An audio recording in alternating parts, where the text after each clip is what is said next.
né, com alguns desses jogadores dentro do Botafogo. Eu acho que isso pode o Botafogo retomar um pouco o trilho que vinha fazendo. Não repetir aquilo do primeiro turno, que realmente foram números extremamente expressivos, mas recuperar a sua forma de jogar, uma coisa que a gente estava meio em dúvida nesses últimos tempos em relação a que tipo de jogo que ia fazer, né? Com a formação, né, tática que ia... E acho que com o Lúcio Flávio pode retomar isso aí. Lógico que hoje já essa diferença já não é uma diferença tão expressiva assim, né? Até mesmo porque você vai ter ainda os jogos contra os concorrentes diretos. Né? Isso pode ser um sinal de alerta para o Botafogo. E além da incógnita, né? Que é o Botafogo nesse momento, eu acho que está todo mundo curioso em saber como o Inter vai jogar depois do trauma que foi essa eliminação. Só no Grenal. Só isso. Como o Fluminense vai jogar também, depois do alívio que é ir para a final. Mas eu acho que para o Fluminense tem uma coisa positiva, que é essa parada da data FIFA. Porque eu acredito que mesmo com todo o desgaste que aconteceu no último jogo com o Inter, ele vai usar para tentar diminuir um pouco. Pensando mesmo no jogo de domingo, né? Maracanã, com torcida a favor. Como estará o Fluminense em campo?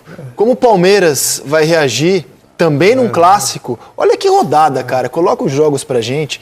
Olha que rodada de Campeonato Brasileiro a gente terá a partir de amanhã.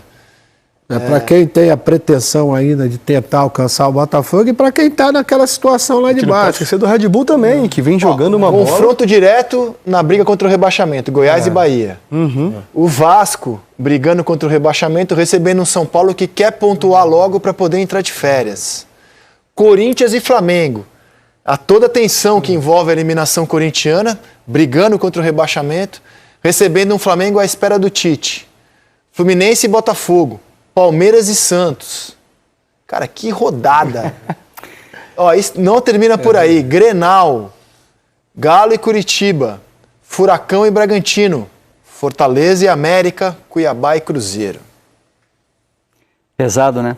O Botafogo, nos 4 próximos jogos do Botafogo, o Botafogo tem o Fluminense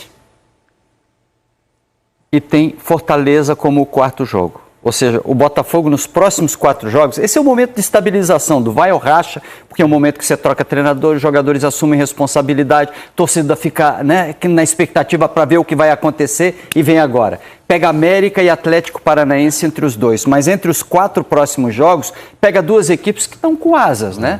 Que estão vivendo, a cabeça está em outro lugar, o Fluminense está em outro momento, o Fluminense vai jogar domingo levinho, ou alguém duvida disso? Não, muito pelo contrário, eu acho que vai extremamente motivado com a classificação para a final, tem a parada da... Levinho, ele falou nessa questão, né, de estar motivado. Não, de estar tranquilo. Não, acho pelo contrário. O Fluminense agora, o brasileiro, ou não? Não, eu acho que não. Eu acho que está motivado para tentar chegar... Eu tenho essa dúvida, se o Fluminense tira o pé do brasileiro, foca... Mas nesse momento não, André. Pode tirar talvez um pouco mais para frente. Porque com essa parada FIFA ele pode usar todos os jogadores. E corre isso de ficar fora da Libertadores no ano que vem. Caso não ganhe a final. O jogo do Botafogo com o Fortaleza é exatamente antes de o Fortaleza enfrentar a LDU. É a rodada anterior do Campeonato Brasileiro. E o Fluminense, o Botafogo pega agora, justo depois desse desgaste do Fluminense de passar por Libertadores. Então, e aí tem América e Atlético Paranaense. A dureza é o Atlético Paranaense, mas é no Rio de Janeiro. Então, essa sequência de 4 jogos do Botafogo pode ser a sequência do campeão. Olha, queria trabalhar no Sport TV nesse fim de semana, cara. Que rodada que a gente vai ter. E o nosso tradicional quadro da sexta-feira, o que é melhor, é visando ao clássico carioca do fim de semana. Roda a vinheta.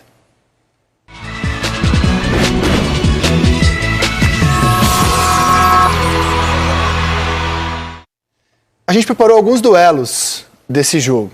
Duelos bons, hein? Não é o time inteiro, são alguns duelos. Eu começo com o gol, cara. Um goleiro convocado para a seleção brasileira, o melhor goleiro do campeonato, contra outro que é peça-chave da temporada do Fluminense, que é o Fábio. É duro escolher, ainda bem que não sou eu que escolho. Não para o ímpar seria de quem? Fábio ou Lucas Perry, maestro? Fábio no momento. Momento, tô falando de momento. Sim. Né? Acho que o Fábio, eu escutei, não sei quem foi, André, que falou uma coisa muito interessante, foi o seguinte: o Fábio teve uma evolução conforme ele foi ficando mais velho mesmo, né? Porque dos 38 aos 42 anos, os últimos 4 anos dele, realmente ele talvez tenha a melhor fase da carreira dele, né? E ele tem sido responsável exatamente quando o Fluminense precisa dele, ele dá a resposta. Não que o Lucas Perry, claro, dessa geração aí, talvez ele junto com o Bento sejam os dois que... Não, o que é melhor é justamente isso, é para ser difícil a escolher aí, Lino. O Perry é um goleiro hoje de seleção brasileira, né? Hoje é um jogador de convocação. O Fábio é um cara de uma carreira espetacular, é o confronto mais difícil mesmo. Mas eu tô com o Maestro, eu acho que o Fábio ainda é um cara, é um extra classe. Não, você achou essa mais difícil? E quando ele perguntar de Tiquinho Cano? Por isso que é a última. Hein? Por isso que é a última. E você, Ramon? Eu 100% Fábio, porque eu sou muito apreciador da longevidade. Eu admiro muito o jogador que chega com 43 anos de idade, né? Se não me foge a memória. O Fábio fez aniversário agora no sábado. No nível que ele está jogando, no clube que ele está jogando. Eu parei com 32. Devido à lesão, parei muito cedo. Mas eu tô com o Fábio, justamente o Lucas Perry, um jogador de seleção. Tem feito um ano espetacular, um time que vem jogando futebol espetacular, por isso é líder do campeonato, mas eu vou de Fábio também. Maestro foi até que idade, Maestro? Fui 39,5. Poxa. Só não fui mais porque me cortaram a Copa do Mundo, senão eu tinha mais um aninho. De 94. Mais um aninho. Você joga no ciclo, né? Entre 90 e 94. Fui até julho, né? Melhor jogador do brasileiro de 92. Na zaga, Nino ou Adrielson, Ramon? Eu vou de Nino. Jogador de seleção brasileira, uma leitura de jogo que ele incorporou com o Diniz, recuperação, tem construído muito bem. Eu vou de Nino. Ele foi muito importante no duelo, né? Ele dá assistência para o gol de empate no Maracanã e dá um corte no Ener Valencia, quando estava 1-0 o Inter, que ali acabava o jogo. Na cabeça agora. Acabava o confronto ali. O Nino foi muito importante. A leitura dele foi... Porque eu vendo o jogo deitado na cama, não é fácil, né, a gente falar. E eu assim, chega, ele faz a leitura. Quando ele vai para finalizar, ele faz do carrinho, o corte na bola, uma leitura no tempo exato da finalização. Se ele chega um pouquinho atrasado, poderia ser pênalti ou poderia não cortar a bola. E aí? Eu acho muito pequena a diferença, porque eu acho o Adrielson também zagueiro de seleção brasileira. Eu acho muito bom. Acho que ele tem nível para isso, sim. É cara para brilhar. Mas nesse momento o Nino também é. Não, assim. que eu acho o Adrielson muito abaixo. Eles se encaixariam, na verdade. Bela poderiam dupla, jogar uma dupla, né? Faria uma dupla excepcional os dois. Então, eu acho o Nino hoje talvez seja o melhor o zagueiro brasileiro jogando no Brasil, né? Porque você tem lá fora Marquinhos e companhia, mas hoje ele é indiscutivelmente o melhor zagueiro do Brasil. Se pudesse escolher um jogador para organizar o seu meio-campo, pensar o jogo, você iria de Ganso ou de Eduardo, Lino? Hoje de Eduardo, cara. Eu acho o Eduardo, apesar da fase do Botafogo, do momento do Eduardo não ser bom, se você fizer um recorte de 10 dias, de uma semana, de 15 dias, ou de carreira, você entra em outra discussão. Mas no Campeonato Brasileiro, e é esse o critério que eu vou usar, acho que o Eduardo tem jogado mais. E você, Maestro? Depende do esquema que você for montar. Viu? O Eduardo é mais dinâmico e o Ganso é mais cerebral. Né? Não sei. Te juro que não sei. Seria difícil fazer porque são estilos completamente diferentes. Esse é o problema, né? O Ganso, quando ele está bem fisicamente, que é o que aconteceu desde quando o Abel resgatou ele, realmente ele se torna um jogador muito diferente, né? Eu gosto demais do Ganso. Acho, apesar de não ter o dinamismo do Eduardo, mas os toques, a visão de jogo, acho ele realmente um jogador muito acima da média. Porque o Maestro, só o Maestro pode ficar em cima do muro. Só o Maestro. Eu votaria no Ganso nesse momento, só porque acho que ele tem algo mais, entendeu? O Eduardo fez o Botafogo realmente ser aquela equipe juntamente com o Tiquinho no primeiro turno. Ramon. Quem é melhor é hoje, né? Sexta-feira. O Ganso não voltou ainda muito bem fisicamente dessa lesão que ele teve depois do jogo do Olímpia. Cerebral, mágico, tem olho na nuca, mas pelo dinamismo de jogo hoje, eu vou de Eduardo.